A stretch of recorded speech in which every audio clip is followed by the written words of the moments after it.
देखो भाई,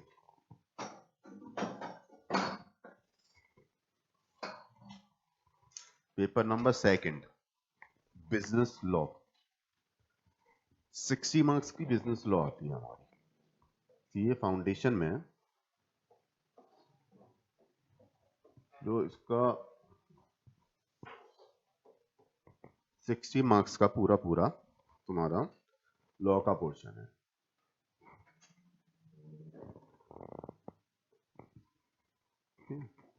अब ये 60 मार्क्स में क्या क्या सिलेबस कवर होता है, 60 मार्क्स में क्या क्या चीजें आएंगी हमारी। एक तो सबसे पहला एक्ट होता है हमारा इंडियन कॉन्ट्रैक्ट एक्ट।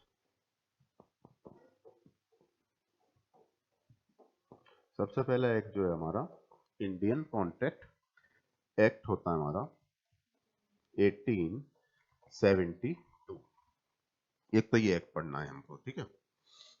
दूसरा होता है हमारा sales of good act, sales of goods act हमको पढ़ना है। तीसरा होता है हमारा पार्टनरशिप एक्ट, इंडियन पार्टनरशिप।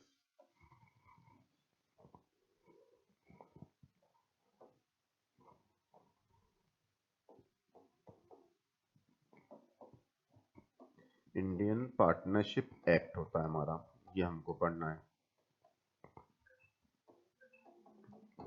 ठीक है। उसके बाद चौथा पढ़ना है हमें, थोड़ा बेसिक इंट्रोडक्शन के टाइप का दे रखा है हमको, बेसिक है केवल कंपनी लॉ का, company law.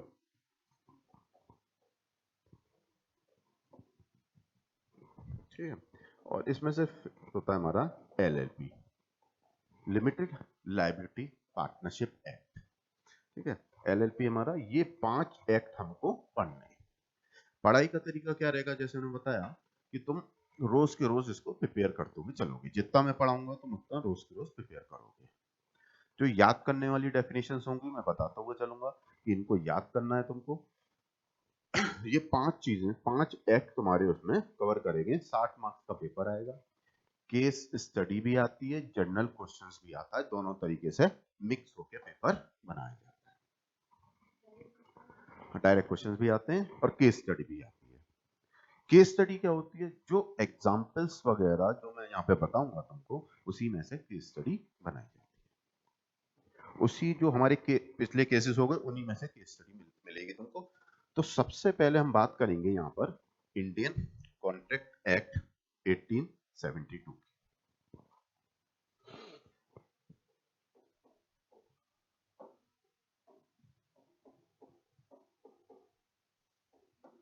Indian contract act,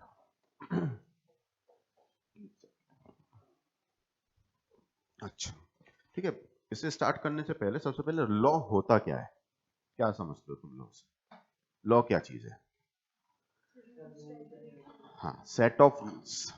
law का अगर हम बात करें तो ये क्या होगा हमारा, सेट ऑफ रूल्स, ठीक है। सेट ऑफ रूल्स होते हैं। इंडियन कॉन्ट्रैक्ट एक्ट है क्या, किस चीज को रेगुलेट करता है, कब एप्लीकेबल हुआ, क्यों आया, ये हमारा होल ऑफ द इंडिया में एप्लीकेबल है। कहां पे एप्लीकेबल है, होल ऑफ द इंडिया में एप्लीकेबल है।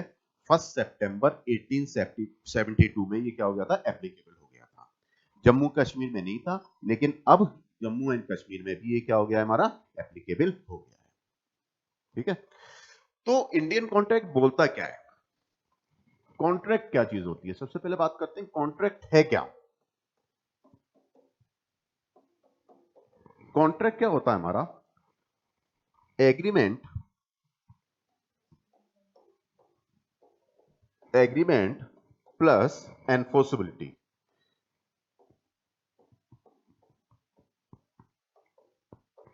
एग्रीमेंट जब क्या हो जाएगा हमारा, एनफोर्सेबल हो जाएगा लॉ के द्वारा, तो वो क्या बन जाएगा हमारा, कॉन्ट्रैक्ट बन जाएगा। कॉन्ट्रैक्ट को जो डिफाइन किया गया वो सेक्शन 2H में डिफाइन किया गया है।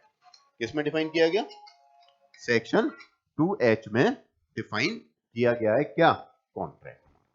क्या होता है कॉन्ट्रैक्ट हमारा, agreement plus enforceability.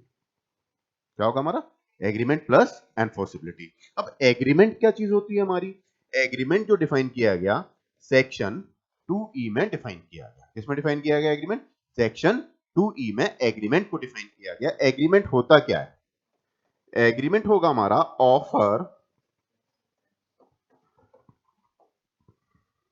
Offer plus acceptance, हमारा क्या हो गया? एग्रीमेंट हो गया। अब बताती है कि ऑफर क्या चीज है। ऑफर को जो डिफाइन किया गया तो कुछ इस तरीके से बातें होंगी हमारी कि ऑफर, सबसे पहले ऑफर को डिफाइन करते हैं। ऑफर क्या है?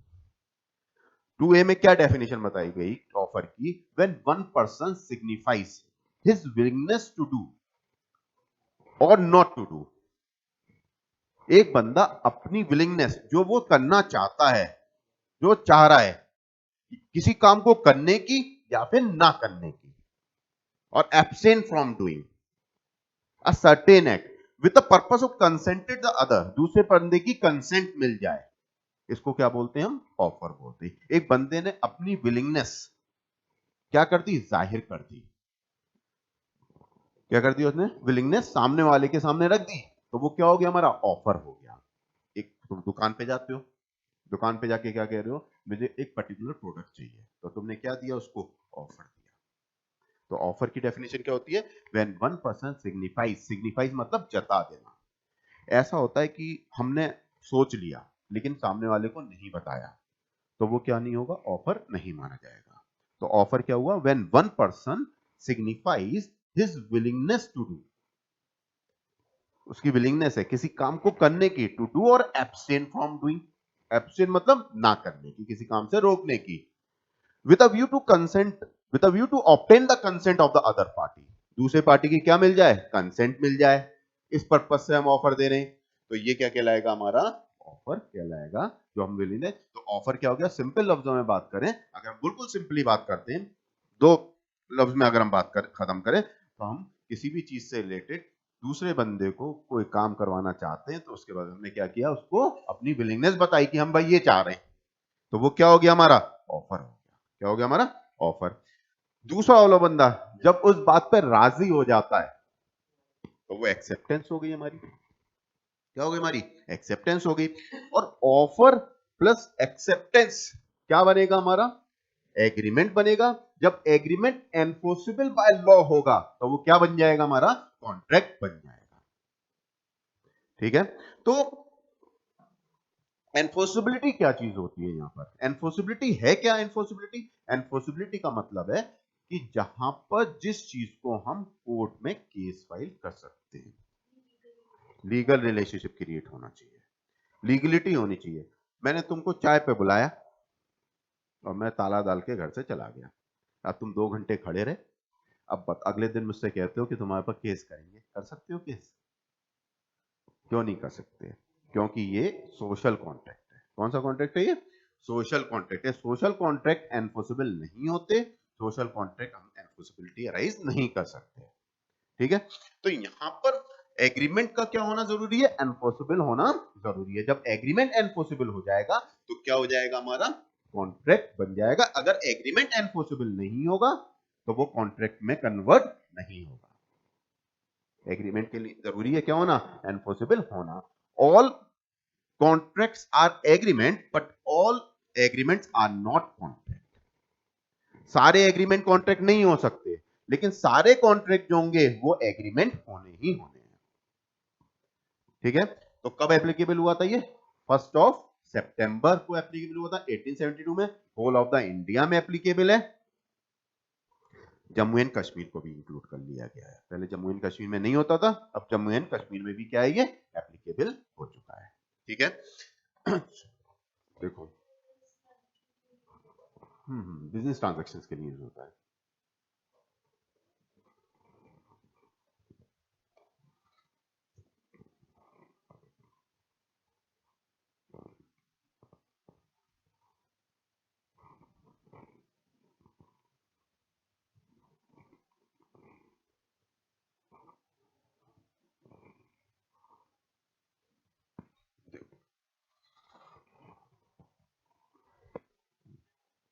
Nature and kind of contract, first chapter है मानो, यानी the law relating to contract contained in Indian contract में डिफाइन किया गया 1872 में। 1 ऑफ सितंबर में एप्लीकेबल हुआ था। It applies whole of the India में एप्लीकेबल है। Consist of the following two part, दो पार्ट में डिवाइडेड है। पहला पार्ट होता है general principles of the law of contract, दूसरा होता है हमारा स्पेशल काइंड ऑफ कॉन्ट्रैक्ट। तुम्हारे सिलेबस में जो है वो जनरल प्रिंसिपल्स है, केवल स्पेशल काइंड के कॉन्ट्रैक्ट नहीं है सिलेबस में, वो आईपीसीसी में पढ़ोगे। तो जनरल प्रिंसिपल्स ऑफ जो लॉ ऑफ कॉन्ट्रैक्ट है वो सेक्शन 1 to 75 इसके सेक्शन है। Apply all kinds of contract irrespective of nature, कैसा भी नेचर हो सब पे एप्लीकेबल होंगे। स्पेशल जो सेक्शंस हैं वो सेक्शन है 124 to 238।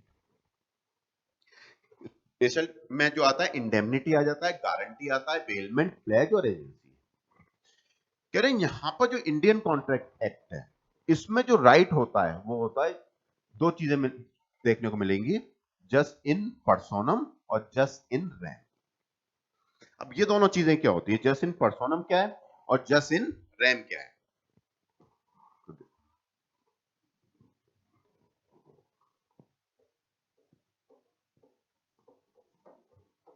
दो चीजें बड़ी है। तो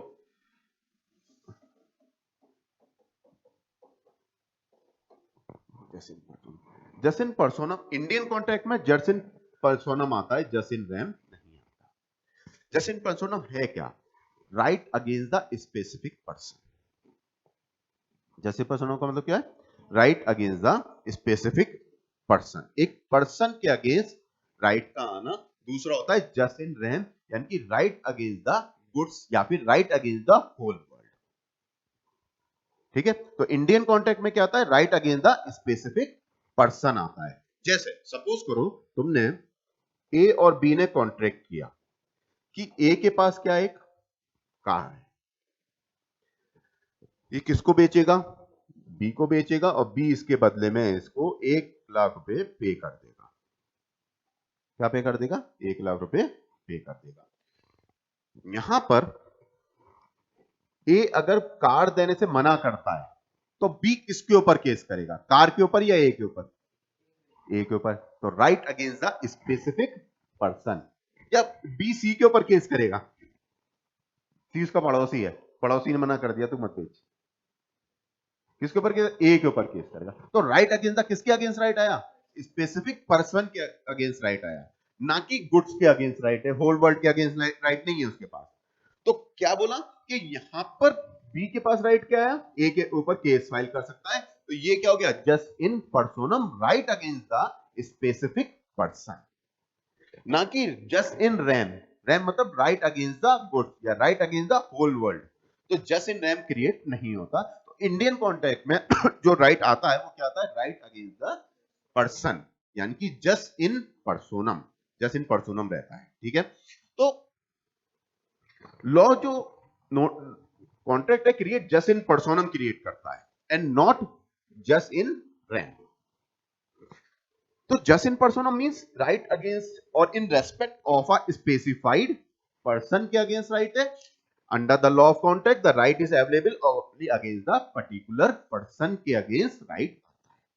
ठीक है, क्या क्या देखा अभी तक, अभी तक देखा कि हमें क्या पढ़ना है, general principles of the law of contract पढ़ना है फाउंडेशन के लिए। कौन से सेक्शन में कंटेंट है, सेक्शन 1 to 75 में ये कंटेंट है हमारा। किस पे अप्लाई होता है, all kinds of contract irrespective of the nature, किसी भी तरीके का कॉन्ट्रैक्ट हो, नेचर अभी पढ़ेंगे, उस पे अप्लाई होगा। जो स्पेशल टाइप्स के कॉन्ट्रैक्ट है वो कहां पे, कौन से सेक्शन है उसका, 124 to 38। अब तुम सोच रहे होगे कि 1 to 75 ये, 124 to 38 ये है, बाकी कहां गए बीच के सेक्शन। पहले सेल्स ऑफ गुड एक्ट, अब पार्टनरशिप एक्ट इसी में इंक्लूड हुआ करता था, इंडियन कॉन्ट्रैक्ट का ही पार्ट था। बाद में क्या किया गया, इसको अलग कर दिया गया। तो ये जो बीच के सेक्शन है ना, ये उसी से रिलेटेड। ठीक है,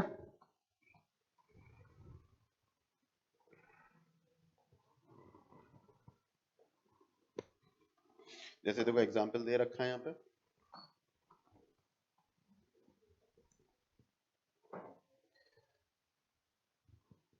A owes 50,000 to B. B has a right to recover this amount from A. किससे रिकवर कर सकता है, A से रिकवर कर सकता है, amount from A jus in क्या हो गया, पर्सोनम हो गया, यानी कि jus in means against the things, जैसे A is the owner of the house, here the A has a right to quiet possession of the house against every member of the society, every member of the society is under the obligation not to disturb, ये just in RAM हो गया। जब right against the goods होता है या whole word होता है तो उसको क्या बोलेंगे, जस्ट इन रैम बोलेंगे। ठीक है, बात क्लियर है यहाँ तक। बात आती है डेफिनेशन ऑफ कॉन्ट्रैक्ट, जैसे मैं भी बता रहा था सेक्शन 2H में कॉन्ट्रैक्ट को डिफाइन किया गया। किसमें डिफाइन किया गया, सेक्शन 2H में, है ना। इस तरीके से इसको शो करेंगे हम, सेक्शन 2H इस तरीके से लिखा जाएगा कि ना, agreement enforceable by law, agreement enforceable by law,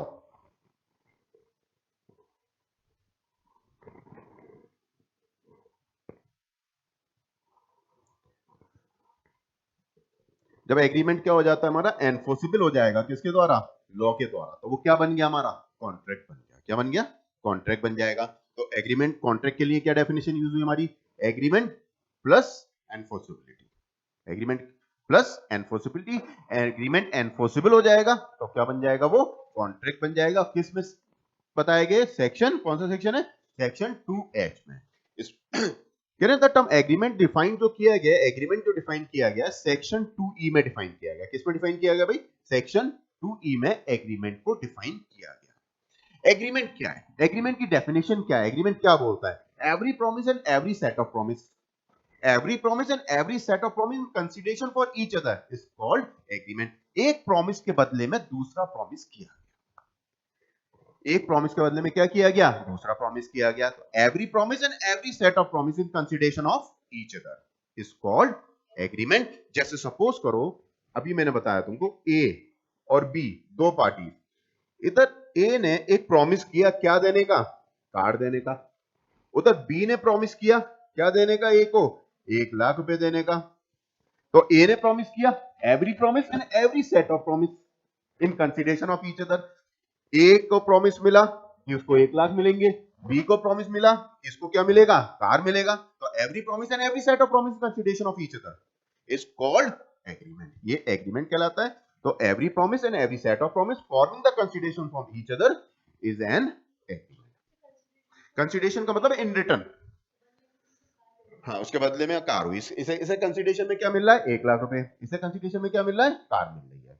तो every promise and every set of promise consideration of each other, वो हो गया हमारा एग्रीमेंट हो गया। तो जो प्रॉमिस है वो जो डिफाइन किया गया सेक्शन 2B में डिफाइन किया गया, ए proposal, A offer when accepted becomes a promise. जब ऑफर या प्रपोजल एक्सेप्ट हो जाता है तो वो क्या बन जाता है हमारा, प्रॉमिस बन जाता है। क्या बन जाता है भाई, प्रॉमिस बन जाता है। तुमने ऑफर किया, सामने वाले बंदे ने क्या कर लिया, उसको एक्सेप्ट कर लिया। अब दोनों पार्टीज क्या हो गई वहां पे, बाउंड हो गई, दोनों पार्टी क्या हो गई वहां पे, बाउंड हो गई। अब वो क्या बन गया, प्रॉमिस हो गया, यानी ए proposal when accepted becomes a promise. ठीक है,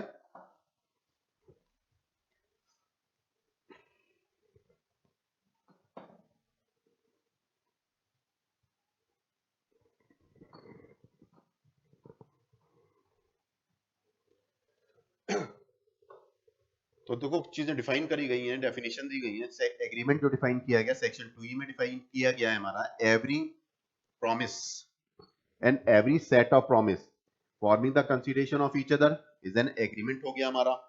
प्रॉमिस क्या होगा, proposal when accepted becomes a promise, proposal या फिर ऑफर, प्रपोजल या फिर ऑफर किस में डिफाइन किया गया, सेक्शन 2A में डिफाइन किया गया। प्रपोजल किस में, ऑफर किस में डिफाइन किया गया, सेक्शन 2A में। क्या बोलता है ऑफर की डेफिनेशन, क्या बोलती है, when one person signifies, signifies मतलब जताना, जाहिर करना, बता देना उसको। सपोज करो तुम्हारी नॉलेज में ही कुछ नहीं आया, तुम एक दुकान पे गए, जाके खड़े हो गए, तुम्हें कोई सामान लेना था, खड़े हो गए, खड़े हुए देख रहे हो उसकी शक्ल, तुम खड़े हुए वो देख रहा है तुम्हारी शक्ल, तुम उसकी शक्ल देख रहे हो, 15 मिनट गुजर के, अब तुम जाके कुछ बोल ही नहीं रहे, तुम मन में सोच रहे हो मैं तो ये लेने आया हूं। तो जब तक उसके सामने सिग्निफाइज नहीं करोगे, क्या वो तुमको प्रोडक्ट देगा, उसको पता ही नहीं है तुम क्या लेने आए हो, वो जानता ही नहीं तुम्हें क्या चाहिए। हाँ, है ना, कह रहे when one person signifies another willingness to do, willingness to do जो उसके मन की चाहत है कुछ काम करने की, और abstain from doing anything, किसी काम से रोकने की, with a view to obtain the essence of that offer, such act or absciences is to make a proposal, वही क्या कहलाता है हमारा ऑफर कहलाता है। तो ऑफर की डेफिनेशन क्या हुई, किसमें डिफाइन करी गई है, सेक्शन 2A में, सेक्शन 2A में डिफाइन करी गई। क्या बोलता है ऑफर की डेफिनेशन, क्या बोलती है, when one person signifies his willingness to do or absent from doing, किसी काम को करने की या फिर ना करने की, with a view to obtain the assent of the other party, दूसरी पार्टी का क्या मिल जाए, हमको एसेंट मिल जाए, तो वो क्या कहलाएगा, हमारा ऑफर कहलाएगा। He has make a proposal या फिर ऑफर। ठीक है, कह रहे कंसीडरेशन क्या होता है, कंसीडरेशन जनरल बता रहा हूं, बाद में डिटेल में बात करेंगे कंसीडरेशन की। कंसीडरेशन रिटर्न में, रिटर्न में जो चीज मिलती है उसको क्या बोलते हैं हम, कंसीडरेशन में बोलते हैं। क्या बोलते हैं हम उसको, कंसीडरेशन बोलते हैं। तुमने अभी यहाँ पे एग्जाम्पल दिया था मैंने कि ए ने कार बेची किसको, बी को, बी ने 1 लाख रुपए पे करे, ए को क्या मिला 1 लाख, बी को क्या मिला कार, तो कंसीडरेशन दोनों को मिल गया। रिटर्न में कुछ मिल रहा है ना, रिटर्न में कुछ मिलना चाहिए, तो कंसीडरेशन भी वही होता है हमारा।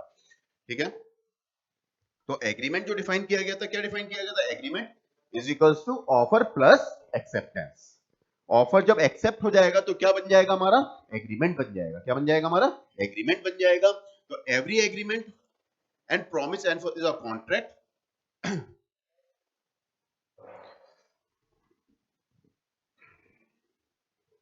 उसके बाद देखो यहां पर एनफोर्सिबिलिटी ऑफ एग्रीमेंट के लिए कुछ कंडीशंस बताई गई हैं, कुछ एसेंशियल एलिमेंट हैं किसके, वैलिड कॉन्ट्रैक्ट के। अगर ये पाए जाएंगे तभी क्या होगा, कॉन्ट्रैक्ट वैलिड होगा, वरना कॉन्ट्रैक्ट वैलिड नहीं होगा।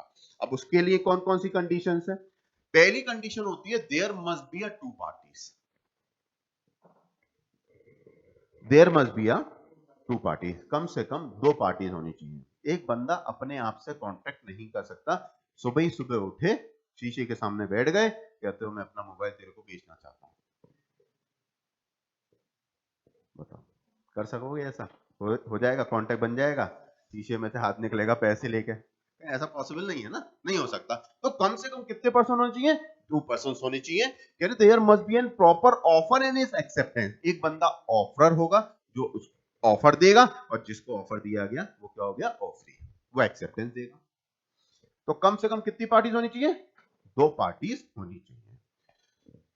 Mutual consent of the parties, mutual consent क्या चीज होती है, consensus ad idem, consensus ad idem का मतलब क्या है, मीटिंग ऑफ माइंड्स। एक एग्जांपल बताता हूं पहले इस पर, मीटिंग ऑफ माइंड्स का।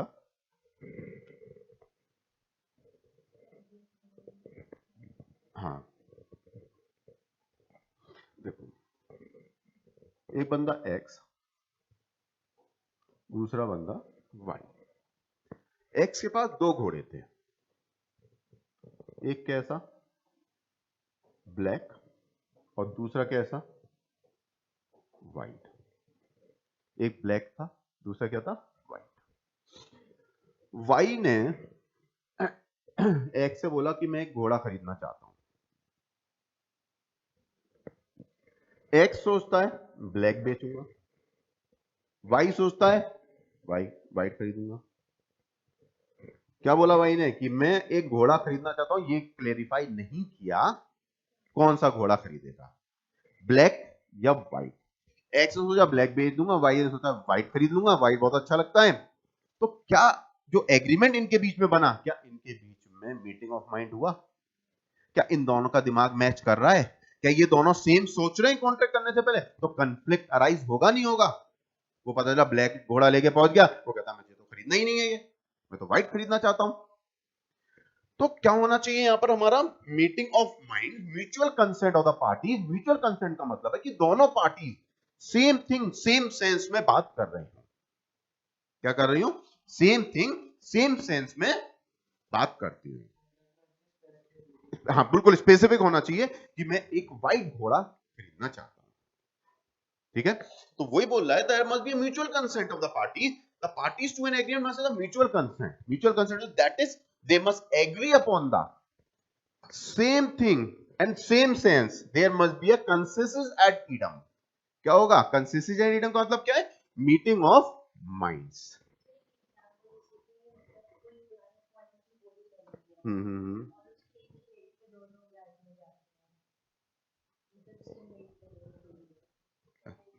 क्या चीज क्या चीज?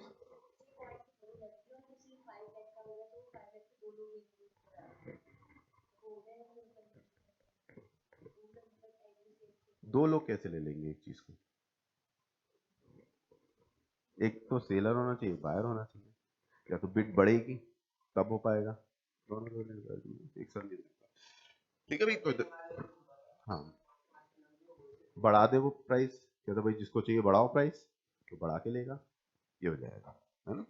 तो देखो यहाँ पे बोल रखा है एग्जाम्पल हमारा कि A own two horse, one black and other white, he offer to sell one horse to B, while making the offer A had black horse in mind, but B accepted the offer thinking that is made for a white horse. तो यहाँ पर इन दोनों के बीच में agreement नहीं बनेगा। क्यों नहीं बनेगा? There is no consensus ad idem, यानी कि दोनों जो है सेम थिंग और सेम सेंस में एग्री नहीं हो रहे थे। वो ब्लैक के बारे में सोच रहा था, वो व्हाइट के। हाँ हाँ, नहीं एग्रीमेंट हॉर्स है, अगर इसके पास एक ही हॉर्स होता, सपोज करो कैसा हॉर्स होता कि वह ब्लैक ही ब्लैक होता, तब एग्रीमेंट माना जाता है। अब यहाँ पर क्या है, दो हॉर्स हैं, अब कौन सा हॉर्स बेचना है? अब वो बोल देता कि भाई मैं ब्लैक हॉर्स बेचना चाहता हूँ, बात ही खत्म हो जाती है वहाँ पे। अब दो चीजें हैं तो उसमें तो कंफ्लिक्ट अराइज होना ही होना है, जहाँ पे दोनों सेम चीज पे नहीं सोच पा रहे। ठीक है भाई, दो पॉइंट हुए। पहला पॉइंट क्या था? There must be an offer and acceptance. दूसरे लफ्जों में बात करें, there must be two parties, कम से कम दो पार्टीज होनी चाहिए, एटलीस्ट टू पार्टीज। दो पार्टीज होंगी, एक कौन होगा? जिसको जो ऑफर देता है तो उसको बोलते हैं क्या? ऑफरर, और जिसको ऑफर दिया गया वो कहलाता है ऑफरी। जो ऑफर देता है कौन? ऑफरर। जिसको ऑफर दिया गया ऑफरी। ठीक है,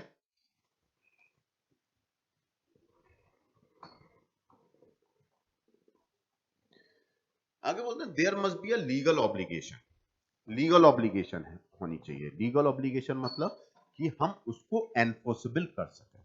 सोशल कॉन्ट्रैक्ट जो होते हैं हमारे, वो एनफोर्सेबल नहीं होते। जैसे मैंने तुमको अभी चाय पे बुलाया, मैंने कहा आज तुम्हारा पहला दिन है, चलो आज पार्टी करते हैं, बिल बार चलेंगे। तुम लोग पहुंच गए, मैं पहुंचा नहीं, 2 घंटे बैठे रहे, लौट के आ गए, आके लेते हैं, आके कहते हो केस फाइल करेंगे। मैंने कहा कर दो।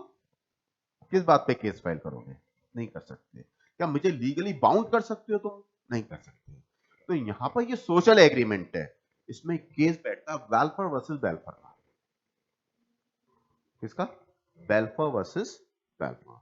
Mister welfare and Mrs welfare का केस है। था क्या केस?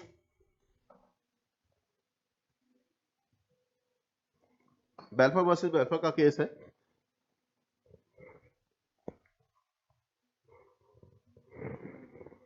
हाँ, सोशल कॉन्ट्रैक्ट, सोशल एग्रीमेंट के बेसिस पर ही।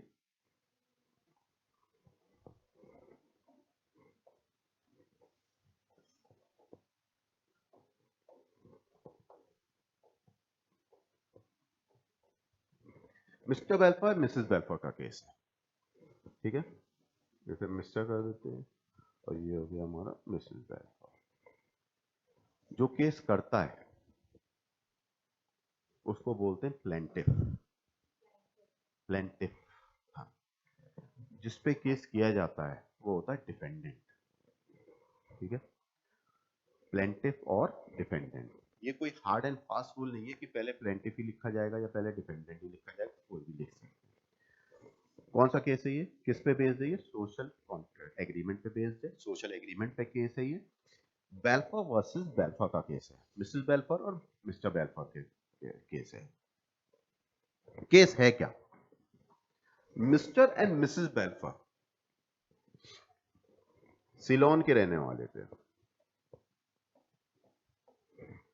कहां के रहने वाले थे? सिलोन।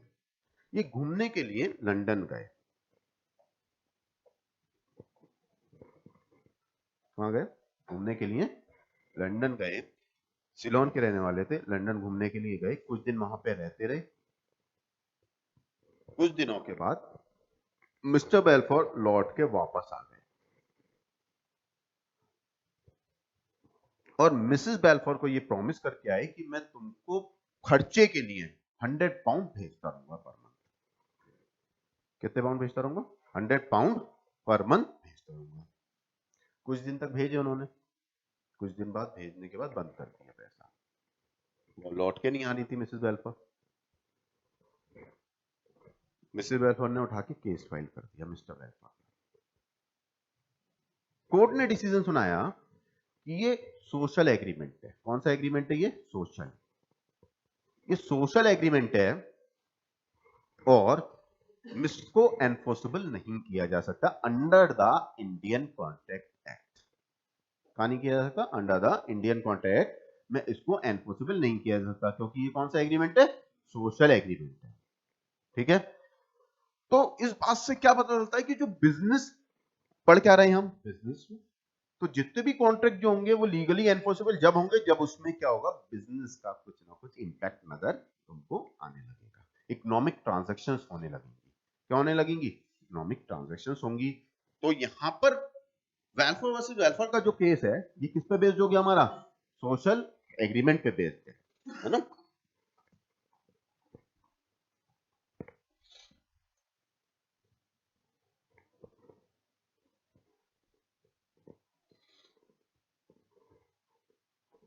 लीगल ऑब्लिगेशन की बात कर रहे थे कि agreement must create legal obligation create करेगा, obligation enforceable by the law. Can if the party do not intended to create legal obligation, there is no contract. Legal obligation create नहीं कर पाती तो क्या होगा? हमारा contract create नहीं होगा between them, an obligation which guides a moral or social obligation. Social agreement है, not a contract. Invitation to a friend, friend को invite किया dinner पे और भाग गए। हमारे यहाँ कार्ड आते हैं शादी के, सबके यहाँ आते हैं, सब जाते हैं। कभी कभी ऐसा होता है कि शादियां छोड़ भी देते हैं, कार्ड नहीं जा रहे, या घर का कोई बंदा ऐसा भी होता है जो नहीं जाता, तो क्या वो तुम्हारे पास केस फाइल कर सकता है कि मैंने तो इतनी प्लेट बनवा ली थी तुम्हारे लिए, तुम्हारी वजह से मेरा खाना लॉस हो गया? वो क्या है? वो सोशल कॉन्ट्रैक्ट है, सोशल एग्रीमेंट है, वो सोशल है, हमारी पर्सनल उस पे है। वो कह रहे इनवाइटेड टू अभी we accept the invitation in merely social agreement and can not be enforced in a court of law. हम इसको क्या नहीं कर सकते? कोर्ट ऑफ लॉ में एनफोर्सेबल नहीं कर सकते। कह रहे there must be a free consent of the party. अब बताइए फ्री कंसेंट क्या होती है? हाँ, अगर कंसेंट 5 एलिमेंट से इफेक्टेड है, 5 में से किसी भी एक एलिमेंट से इफेक्टेड होगी तो वो फ्री कंसेंट नहीं होती है। क्या बोला मैंने? 5 में से किसी भी एक एलिमेंट से अगर वो इफेक्टेड होती है तो वो क्या नहीं होगी? हमारी फ्री कंसेंट नहीं होगी। इसमें सबसे पहला एलिमेंट आता है कोरिजन। कोरिजन मतलब डरा के धमका के कोई कॉन्ट्रैक्ट बना लेना, किसी को डरा के या फिर धमका के कॉन्ट्रैक्ट कर लेना, ये क्या हो गया? कोरिजन की डेफिनेशन में आता है। दूसरा हो गया अनड्यू इन्फ्लुएंस। अनड्यू इन्फ्लुएंस का मतलब है कि तुम अपने इन्फ्लुएंस में किसी को लेके कॉन्ट्रैक्ट कर लेते हो, वो गया अनड्यू इन्फ्लुएंस, डिटेल में पढ़ेंगे बाद में। उसके बाद फ्रॉड करके, मिसप्रेजेंटेशन और mistake.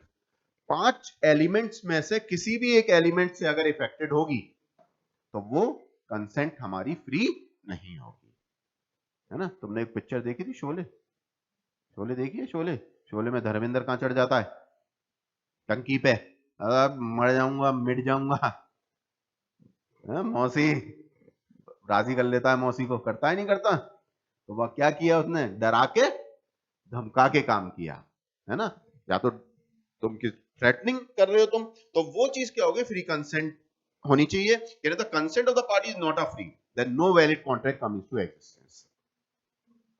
Is not free when it is obtained by the coercion, undue influence, fraud, misrepresentation of the fact and the mutual mistake के केस में कंसेंट फ्री नहीं होती है।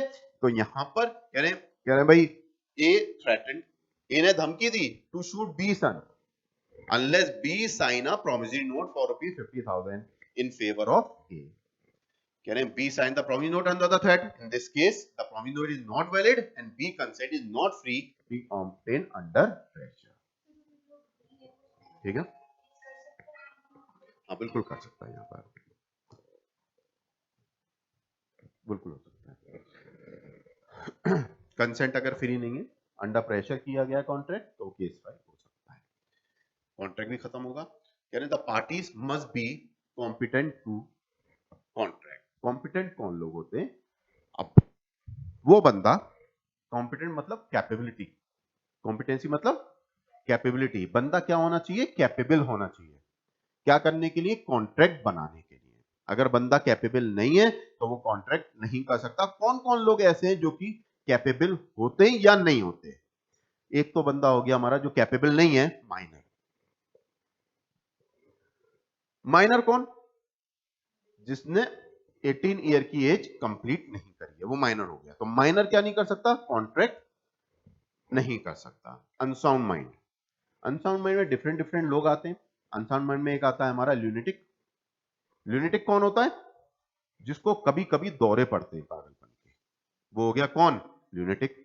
एक हो गया इडियट। इडियट कौन? जो पैदाइशी बुद्धिहीन है ना, क्या पैदाइशी बुद्धि कम है। तो ऐसे लोग जो कि रेशनल जजमेंट नहीं ले सकते। कौन नहीं ले सकते? रेशनल जजमेंट नहीं ले सकते, वो कॉन्ट्रैक्ट नहीं कर सकते। रेशनल जजमेंट क्या होता है? अपने बेनिफिट के लिए वर्क नहीं कर सकते, अपने फायदे के लिए काम नहीं कर सकते। वो कौन होते हैं हमारा? वो अनसाउंड माइंड हो गए। वो अपने अब ड्रंकर्ड है। ड्रंकर्ड कौन? जो पिए हुए पड़ा है। तुम उससे प्रॉपर्टी लिखवा लो सारी अपने नाम, वो दे देगा तुम्हें, 500 रुपए में बेच देगा पूरी प्रॉपर्टी। क्योंकि वो एट द टाइम जब वो पिए हुए है, ऐसी पोजीशन पे है कि अभी उसे होश आवाज नहीं है, तो वो कॉन्ट्रैक्ट नहीं कर सकता। वो कॉन्ट्रैक्ट करने के लिए कैपेबल नहीं है। तो उसके लिए क्या है? रेशनल जजमेंट जो लोग ले सकते हैं, वो क्या कर सकते हैं? कॉन्ट्रैक्ट कर सकते हैं। ठीक है। अनसाउंड माइंड बताया मैंने, इडियट बता दिया, और माइनर हो गया। ये लोग कॉन्ट्रैक्ट नहीं कर सकते। ठीक है, इतना ही छोड़ते हैं, कल बात करेंगे बाकी।